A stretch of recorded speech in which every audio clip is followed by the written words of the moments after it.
గురువుగారు, మనకి భార్యాభర్తల బంధం అంటే మనకి పెద్దలు చెప్పేది ఆది దంపతులైన శివపార్వతులు, అలాగే సీతారాముల వారు.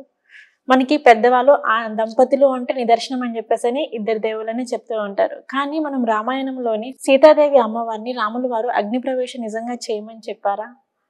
ఈ సందేహం చాలా మందికి ఉంది. రాముడంతటి వారే పరీక్షించగా సీతాదేవి అమ్మవారు అగ్ని ప్రవేశం చేశారు. మానవులం మనమెంత అనేసి చాలా మంది నోట ఒక్కొక్క సమయంలో సందర్భంలో ఆ మాట వస్తుంది. కానీ నిజానికి రాముల వారు అమ్మవారిని అగ్ని ప్రవేశం చేయమని చెప్పారా? అయితే ఇక్కడ ఒకటి పురాణ గాథ ఉంది. ఓకే. ఎప్పుడైతే కూడా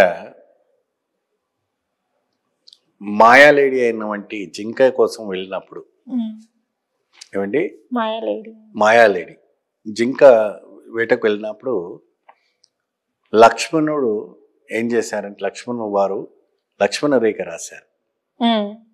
ఆ పాదాలు దాటితే అగ్నిజ్వాల వస్తుంటుంది, కాబట్టి మీరు వెళ్ళకండి, మీరు ఇండ్లలో ఉండండి, మీరు ఎవరు ఇంట్లో రారు, మీరు వెళ్ళకూడదని చెప్తాడు.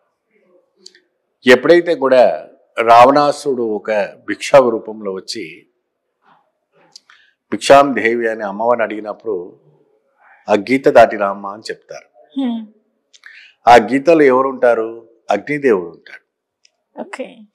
అయితే ఆ అగ్నిదేవులో ఉండడం వల్ల నేను పతిను మరిది ఒక మాట దాటి నేను బయటికి రాలేను, మీరే లోపలికి వచ్చి తీసుకోండి అంటే, నా మాట ధిక్కరిస్తావా, నీ యొక్క ఆహారాన్ని కానీ నీ నీళ్లు కానీ నేను స్వీకరించాను, అదేదో ఫలాన్ని నువ్వే పెట్టుకొని స్వీకరించుకో అని చెప్పేసి ఆ ఒక రావణాసునికి ఆగ్రహం వచ్చేసి వెళ్తుంటాడు.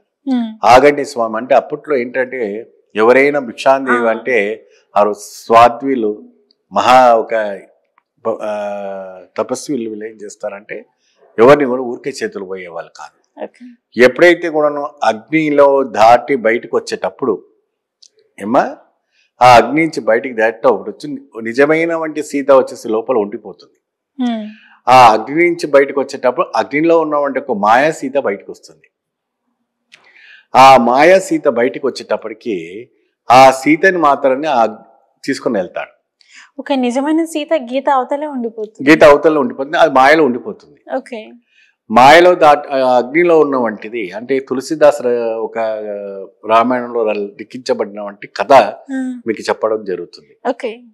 ఆయనకు తెలిసిన ఆయన జ్ఞానంలో వచ్చిన వంటి బయటకు వచ్చింది మాయా సీత. ఆ మాయా సీతని తాకి తీసుకొని అంటే భూమికి తాకి తీసుకొని వెళ్ళిపోయారు. ఎందుకంటే తాకితే ఆయనకు శాపం ఉంది, బద్దలు అవుతుంది. కాబట్టి ఆ ఒక్క సంఘటన కోసము అంటే వనవాసం అంతా కూడా మాయా సీతని అక్కడ పరిపాలన చేసింది ఆయనతో పాటు. సో ఎప్పుడైతే కూడా అగ్ని పరీక్షలో చేయటం ఎందుకే అంటే, ఎప్పుడైతే అగ్నితో వచ్చిన వంటి మాయ అందులో ప్రవేశించినాక అగ్నిలో దాగిన వంటి సీత బయటికి తిరిగి వస్తుంది అన్నట్టు. అర్థమైందా మీకు? సో ఇక్కడ మనకు రెండుగా క్వాలిటీ కనపడుతుంది. అంటే శీల పరీక్షగా కోసమా మనం అగ్నిలో ప్రవేశించిందని అంటారు, కానీ ఇది మహా తప్పు అనేసి తులసిదాస్ గారు రాశారు. శీల పరీక్ష కోసము ఒక సీతాదేవిని అగ్ని పరీక్ష చేయలేదు. ఎప్పుడైతే కూడా లక్ష్మణ రేఖ రాసిన వంటి ఒక గీత ఉంటుందో ఆ గీత దాటిన తర్వాత ఆ ఒక సీత అగ్ని మాయాదేవిగా వెళ్ళింది ఆవిడతో.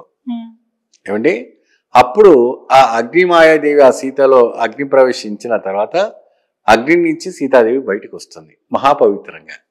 అప్పుడు ఆయన స్వీకరిస్తారు. ఇది రహస్యం.